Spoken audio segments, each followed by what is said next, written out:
All right, guys, so now we're going to do the opposite. We're going to convert an improper fraction into a mixed number. Okay, so the first thing that we do when we have an improper fraction and we want to make it a mixed number, that a mixed number is just a whole number that has pieces of a fraction, we're going to divide the numerator by the denominator to get our whole number. So however many times the denominator, that bottom number, goes into the whole number, that is our, or into the numerator, that's our whole number. Okay, so fill this in on your notes paper.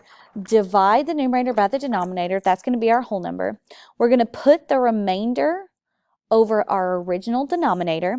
And then the biggest piece is to simplify if necessary. So if we get to any that have fractional pieces that can be simplified, we have to simplify for our final answer.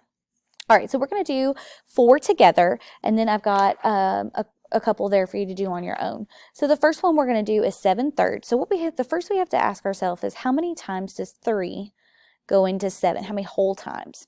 Okay, the answer is 3 goes into 7 2 whole times. We know that 3 times 2 is 6. So we have 1 left over. That 1 is now our new numerator, and we put it over our original denominator of 3. Now, we have to look. 1/3 can't be simplified, so that's our final answer.